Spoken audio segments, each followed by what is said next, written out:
ہے دین میں بھلائی دنیا و آخرت کی، پیغام شعیب کاشفی ہم سب کا رہنما ہے۔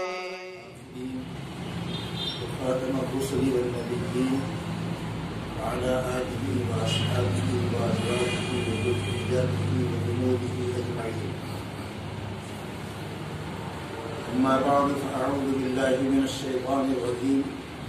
بسم الله الرحمن الرحيم. يا أيها الذين آمنوا اصبروا وصابروا ورابطوا واتقوا الله لعلكم تفلحون. حضرات علماء کرام، بزرگان محترم، معزز سامعین، اللہ تعالیٰ نے اس کائنات کو، زمین، آسمان، چاند، سورج، ستارے اور ساری کائنات کو 6 دن میں پیدا فرمایا. اتوار کے دن سے شروع کیا اور جمعے کے دن ختم فرمایا. اللہ تعالیٰ ساری کائنات ایک سیکنڈ کے اندر بھی پیدا فرما سکتے تھے. 6 دن لگانے کی ضرورت نہیں تھی، لیکن انسانوں کو تعلیم دی گئی ہے کہ اپنے کام کے اندر جو ہے وہ تدریج رکھو اور کسی کام کو آہستہ آہستہ اطمینان سے کیا. آخر میں جمعے کے دن شام کے وقت میں حضرت آدم علیہ نبینا علیہ الصلوۃ والسلام اور تمام انسانوں کو آخر میں پیدا فرمایا. انسان کا مقام مرتبہ بہت اونچا ہے. سب سے اونچا مقام اللہ تعالیٰ کی کائنات میں انسانوں کا ہے، اور انسانوں کے بعد جن ہے جو شریعت کے احکام کے مکلف ہیں. فرشتوں کی باتیں الگ ہیں. انسانوں کے اندر خیر اور شر دونوں رکھتا ہے. اچھائی بھی رکھی ہے، برائی بھی رکھی ہے. فرشتوں کے اندر اچھائی ہے، برائی نہیں ہے.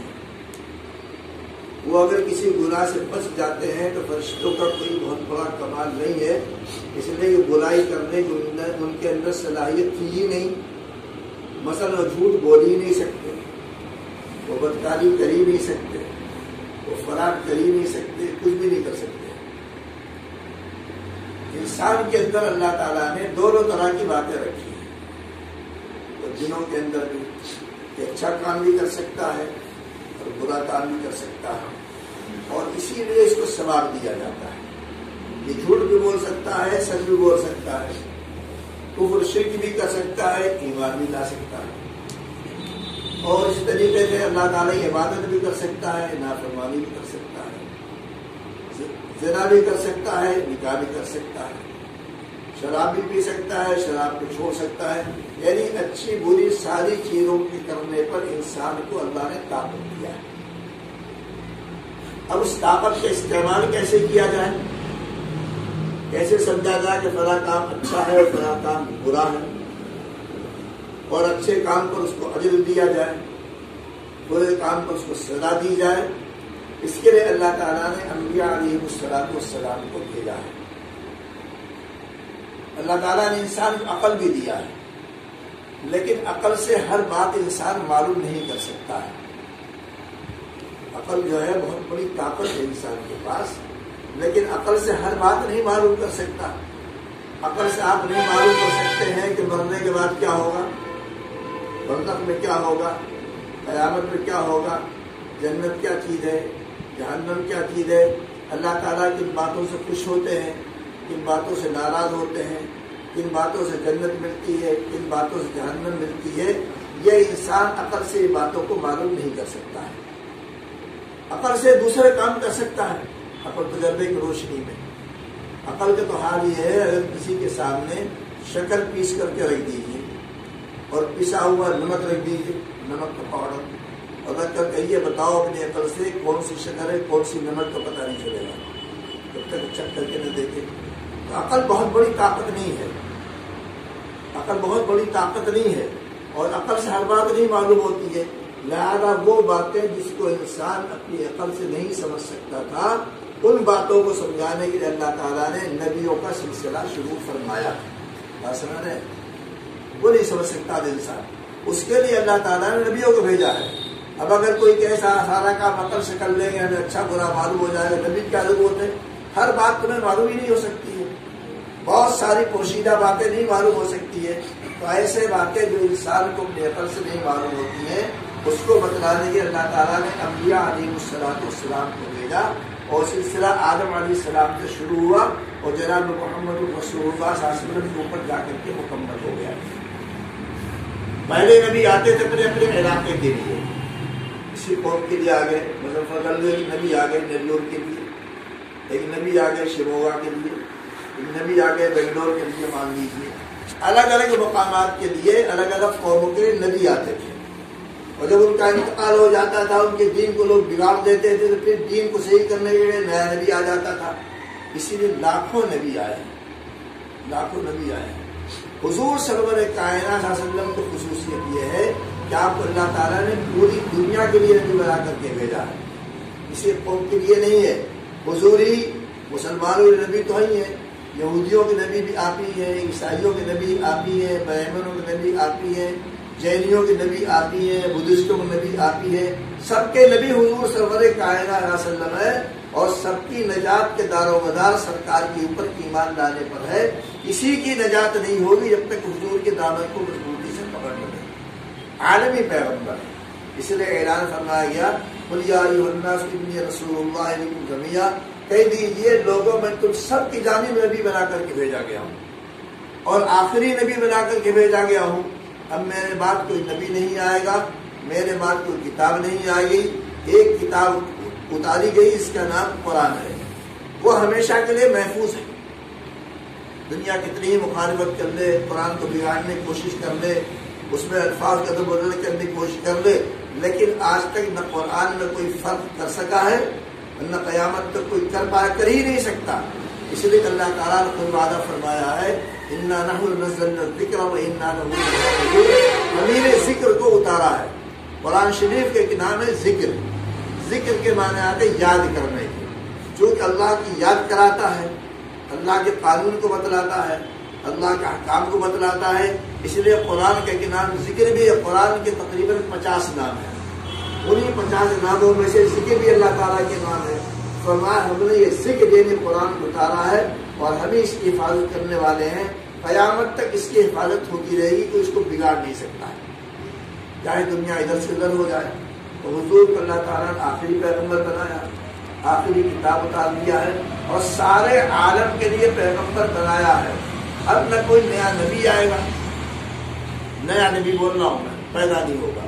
عیسیٰ علیہ السلام قیامت کے قریب آئیں گے، وہ نئے نہیں ہیں، وہ تو پرانے نبی ہیں، اور وہ پیدا نہیں ہوں گے، وہ تو آسمان سے آئیں گے، کوئی نیا نبی پیدا نہیں ہوگا۔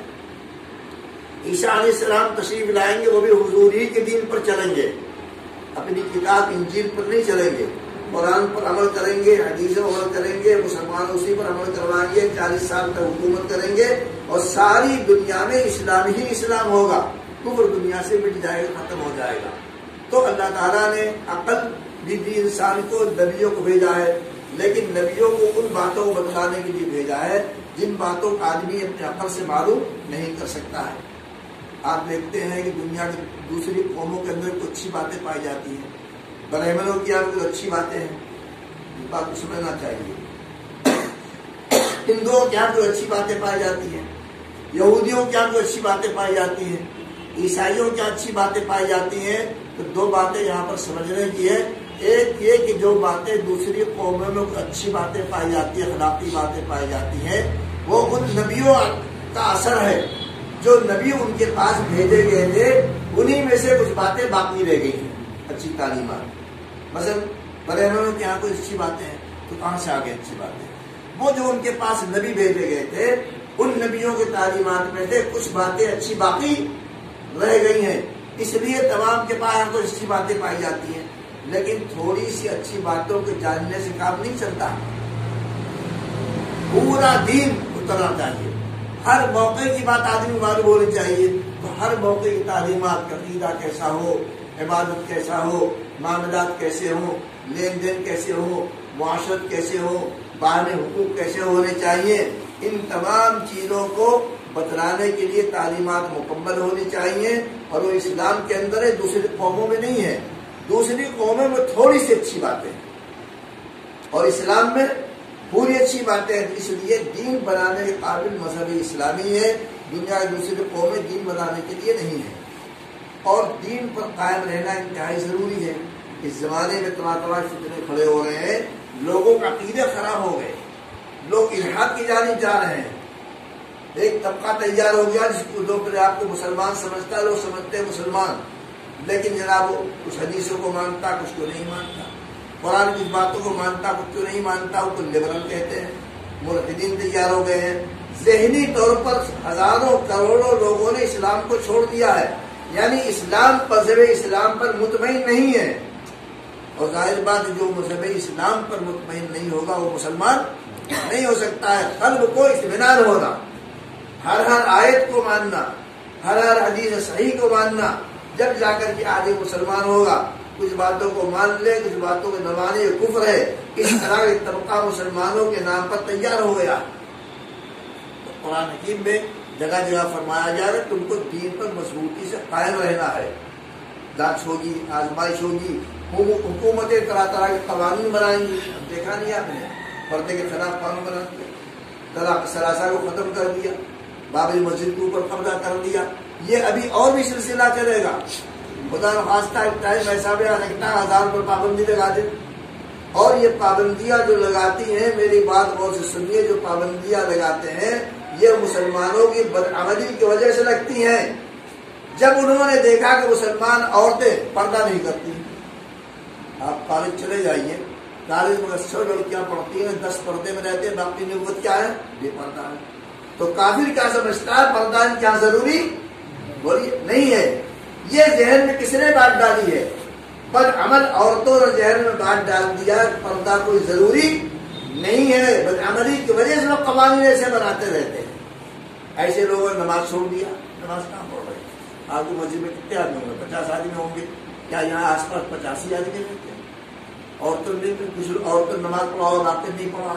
جب آپ نماز ہی چھوڑ دیں گے اور 100 میں 5-7 آدمی 10 آدمی نماز پڑھیں گے، 90 آدمی نماز نہیں پڑھیں گے، حکومت قانون بنا سکتی ہے 7 اذان کی ضرورت نہیں۔ اس لیے اذان دینے سے کوئی نماز کو نہیں آتا تو کیوں چلاتے ہو آپ؟ نعوذ باللہ، کیوں شور مچاتے ہو؟ بس چپے اذان دے دیا کرو بغیر مائک کے، نماز پڑھنے والا تو کوئی ہے ہی نہیں، تو آپ کیا جواب دیں گے؟ آپ چیختے پھریں گے اذان پر پابندی، اذان پابندی، اذان پابندی۔ بھائی پابندی آپ نے خود لگا رکھی ہے، آپ نمازی کو نہیں آتے ہیں، تو اگر پابندی اذان پر لگا دیا تب بھی مسلمان چپ ہو کر کے بیٹھ جائے گا۔ آج کل جو گناہوں میں سب سے بڑا گناہ ہو رہا ہے وہ یہ کہ وراثت تقسیم نہیں ہو رہی۔ خالی نماز کا نام دین نہیں ہے، نماز مطمئن ہو گیا، پوری شریعت پر چلنا ضروری ہے۔ آج کل وراثت تقسیم نہیں ہوتی ہے۔ وراثت کہتے ہیں مرنے والے کا جو مال ہے، منقولہ یا غیر منقولہ جائیداد، زمینیں ہو یا اسی طریقے سے جائیداد ہو یا روپیہ پیسہ ہو یا گھر کا سامان ہو، جب کوئی آدمی مر گیا تو اس کا سارا سامان، روپیہ پیسہ جائیداد کھیتی باڑی، یہ پوری جو ہے یہ مالی وراثت میراث ہے۔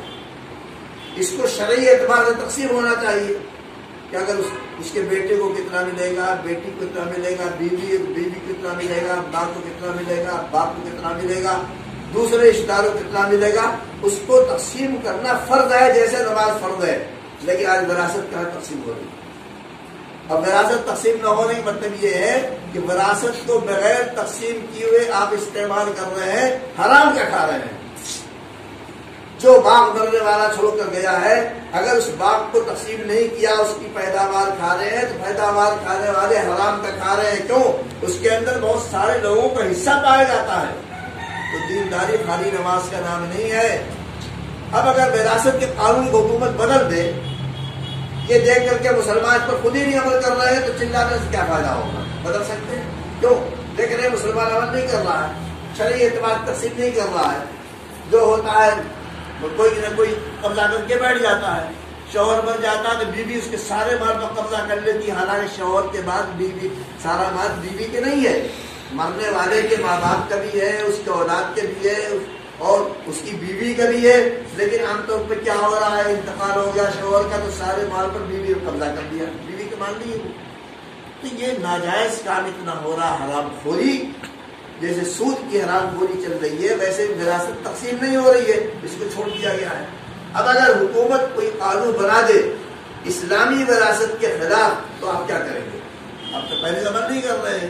تو بہت سارے ایسے شرعی احکام اور قوانین ہیں کہ مسلمانوں اس پر عمل کرنا چھوڑ دیا ہے، حکومتیں اس پر تبدیلی کر دیتی ہیں۔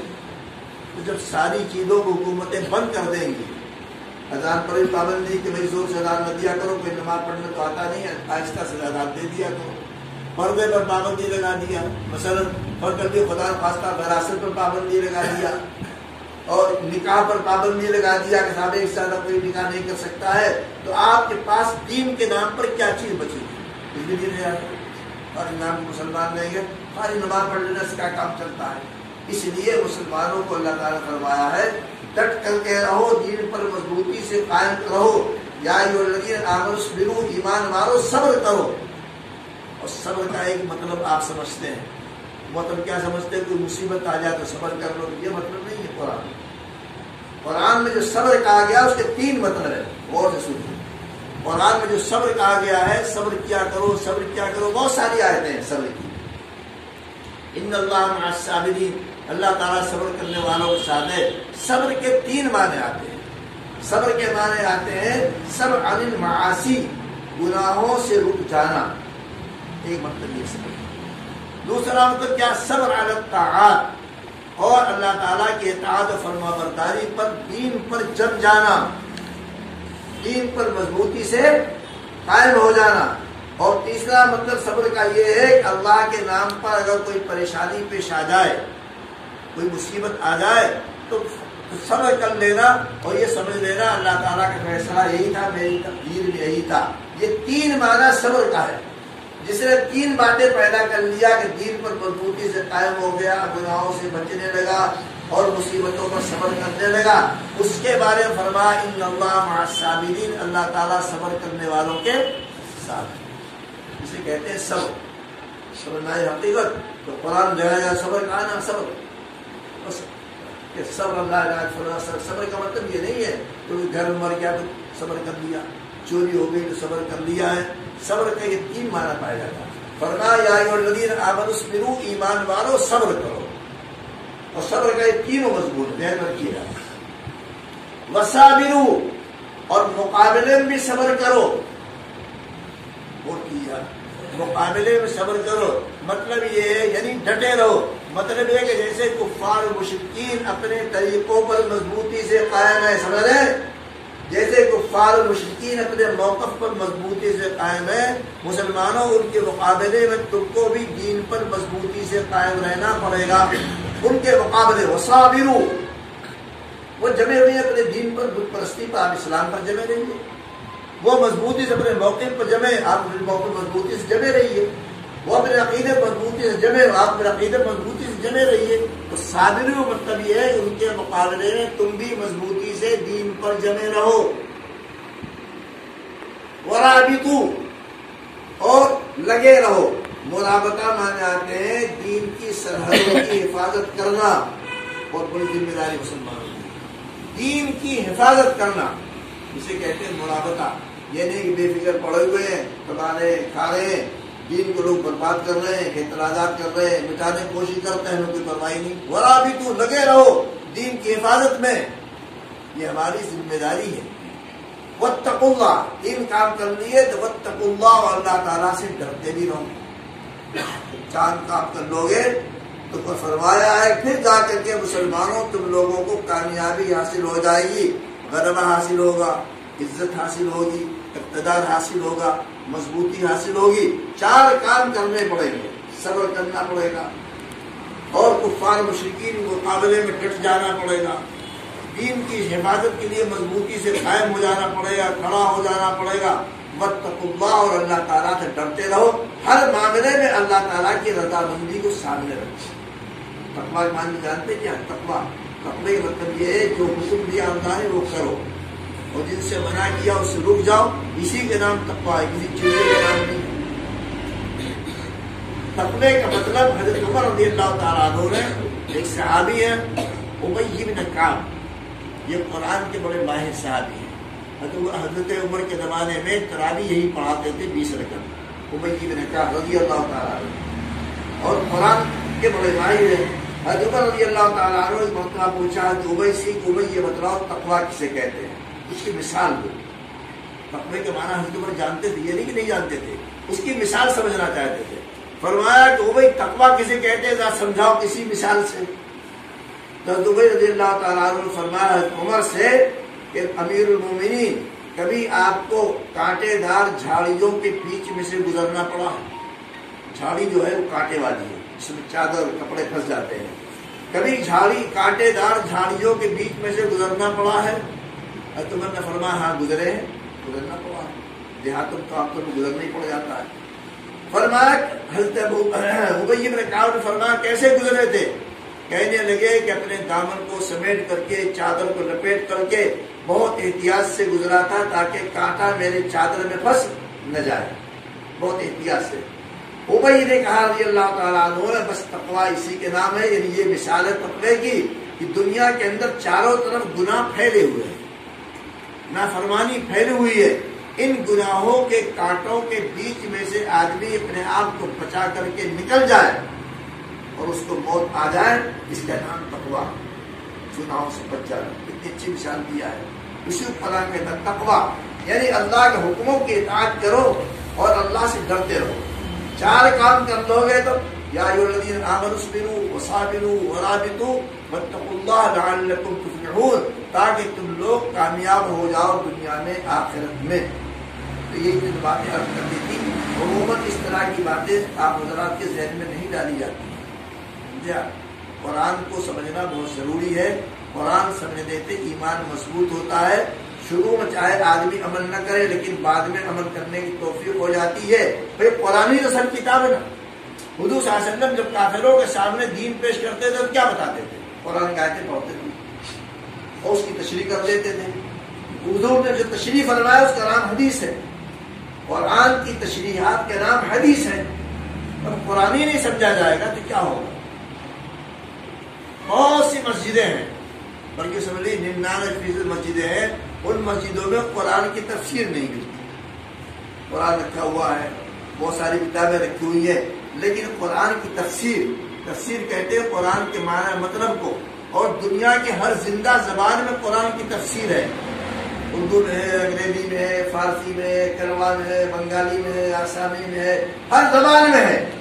تو جس زبان کو لوگ جانتے ہیں اس زبان کی تفسیر مسجدوں میں رہنا چاہیے۔ اگر لوگ 10 منٹ پہلے آ جائیں، کھول کر کے دیکھ لیں گے، 2-4 آیتوں مطلب سمجھ لیں گے، لیکن مسجدوں میں آپ کو مشکل سے قرآن شریف کی تفسیر ملے گی۔ اس مسجد میں ہے تفسیر؟ قرآن تفسیر نہیں ہوگی، کسی مسجد میں نہیں ہوگی۔ کیا بات؟ اسی پر آپ کا ایمان ہے، اللہ کتاب پر، یہی بنیاد ہے ایمان اسلام کی، اسی کی دعوت سرکار دیتے تھے، اور آپ کی مسجدوں میں قرآن کی تفسیر نہیں ملتی۔ کتنی افسوس کی بات! کیوں؟ آپ نے سوچا ہی نہیں کہ قرآن کو پڑھ کر کے سمجھنا۔ نہ درس تفسیر ہوتا ہے، نہ تفسیری کتابیں ملتی ہیں۔ ساری کتابیں مل جائیں، قرآن نہیں ملے گا۔ فضائل اعمال مل جائے گا، قرآن نہیں ملے گا۔ یہ قرآن ایسا جڑ بنیاد ہے۔ فضائل اعمال اس کی تشریح کرنے کے لیے کچھ باتوں کی، حدیث اس کی تشریح کرنے کے لیے، اس لیے قرآن سے تعلق پیدا کیجئے، ایمان مضبوط ہوگا۔ ایمان قرآن سے ہی مضبوط ہوتا ہے۔ صحابہ کی ایمان قرآن سے ہی مضبوط تھا۔ دین کی دعوت میں اس قرآن ہی پیش کیا جاتا تھا۔ حضور سرور کائنات صلی اللہ علیہ وسلم قرآن ہی پیش کرتے تھے اور اس کی تشریح کرتے تھے۔ تو قرآن اللہ تعالیٰ کی آسمان سے نازل شدہ کتاب ہے، اور حدیث سردار صلی اللہ علیہ وسلم کی باتیں ہیں۔ سرکار نے حدیث میں قرآن کی باتوں کو بیان کیا ہے۔ دونوں ضروری ہے، دونوں پر ایمان ضروری ہے۔ تو اس طریقے سے جب قرآن کی باتیں آئیں گی تو ایمان مضبوط ہوتا رہتا ہے اور آہستہ آہستہ عمل کی توفیق بھی ہو جاتی ہے. بہت زیادہ ضروری ہے. بلکہ ہر مسجد میں قرآن کی تفسیر کا سلسلہ ہونا چاہیے. ہر مسجد میں تھوڑی تھوڑی چند آیتیں امام صاحب ہو کوئی اور صاحب ہو سمجھا دیا کریں تو اس سے ایمان مضبوط ہوگا. معلوم ہوگا ہمارا دین کیا ہے, ہمارا دین کیا ہے معلوم ہوگا. عدالت میں مقدمہ جاتا ہے, کیس جاتا ہے, جج پوچھتا ہے صاحب یہ بات قرآن میں ہے, وکیل کو پتہ ہی نہیں. کیوں؟ وکیل مسلمان نہیں رہتے. مصیبت یہ ہے کہ مسلمانوں میں وکیلوں کی کمی, ڈاکٹر کی کمی, پروفیسر کی کمی, لیکچرر کی کمی, ہر علم والے کی کمی مسلمانوں میں پڑھتے نہیں. بڑے بڑے کروڑپتی مسلمان ہیں, نہ جانے کتنے یونیورسٹیاں قائم کر سکتے ہیں, کالج قائم کر سکتے ہیں, اسکول قائم کر سکتے ہیں. سمجھا, لاکھوں روپے شادیوں میں خرچ کر دیں گے کہ اسکول اچھا کر نہیں بنائیں گے. آپ جب نہیں بنائیں گے اور آپ کی بچیاں گورنمنٹ اسکولوں میں جائیں گی پڑھنے کے لیے اور لڑکے وہاں پڑھنے جائیں گے تو بے پردہ کرائیں گے وہ.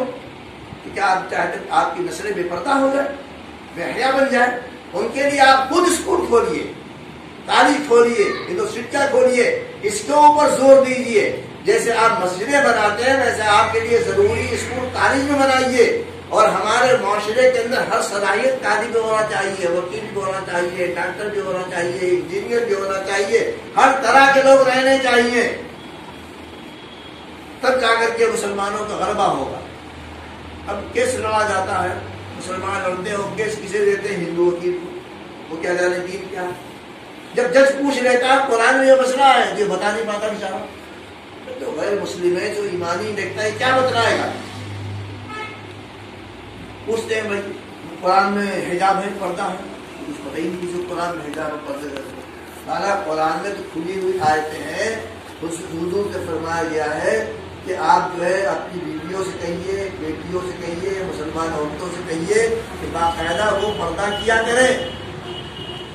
فرمایا یا نبی قل لازواجک, اے نبی اپنی بیویوں سے کہہ دیجئے, یعنی اپنی بیویوں کو پہلے پردہ کروائیے, گھر سے کام ہونا چاہیے دین کا. قل لازواجک وبناتک, اپنی بیٹیوں سے کہیے, ونساء المؤمنین, مسلمانوں کی عورتوں سے کہیے, کیا کہیے؟ یدنین علیہن من جلابیبہن, اپنے جلباب کو اپنے اوپر سے لٹکا لیا کریں. جلباب کہتے ہیں بڑی چادر, ایک ہوتی شال اوپر کر رہتی, ایک ہوتی جلباب. جلباب بڑی چادر کہتے ہیں جس میں آدمی لپٹ جائے. تو پہلے زمانے میں برقع تو ہوتی نہیں تھی عورتیں, چادر بڑی بڑی لپیٹ لیا کرتی تھی. لیکن چادروں کے لپیٹنے میں پریشانی ہوتی تھی, چلنے پھرنے میں اڑ جاتی تھی, گر جاتی تھی, تو برقع ایجاد ہو گیا. خیر کوئی بات نہیں. تو جلباب اپنی چادروں کو اپنے اوپر سے لٹکا لو, اور جب چادر سر کے اوپر سے لٹکائی جائے گی تو چہرے کا پردہ ہو جائے گا کہ نہیں ہوگا؟ کیوں صاحب ہو جائے گا. اب اسکولوں کالجوں میں آ جائیے, 90% لڑکیاں پردہ نہیں کرتی. پھر ان میں جو 10% کرتی بھی ہیں, مان لیجیے 10-15%, تو ان میں سے کچھ ایسی ہیں جو سر کو ڈھکے رہتی ہیں, منہ کھولے رہتی ہیں, آدھا پردہ ہوا. آج کے رواج میں یہ بہت ہو گیا ہے, سر ڈھکے رہتی, منہ کھولے رہتی. اور پھر ان میں تو کچھ ایسی ہوتی ہیں جو سر بھی ڈھکتی ہیں, منہ بھی ڈھکتی ہیں. پردے کے اندر منہ کا ڈھکنا بھی ضروری ہے. منہ مرکز حسن ہے, منہ ہی کو دیکھ کر کے آدمی کی نیت خراب ہوتی ہے. شادی بیاہ کے اندر رشتہ دیکھنے کے لیے جب آپ جاتے ہیں تو لڑکی کا منہ ہی دیکھتے ہیں, اسی لیے منہ ڈھکا رہنا بہت ضروری ہے. صرف سر ڈھکنے سے کام نہیں چلتا ہے. قرآن کے اندر تو موجود ہے کہ پردہ کرنا ضروری ہے, فرض ہے, جیسے نماز فرض ہے.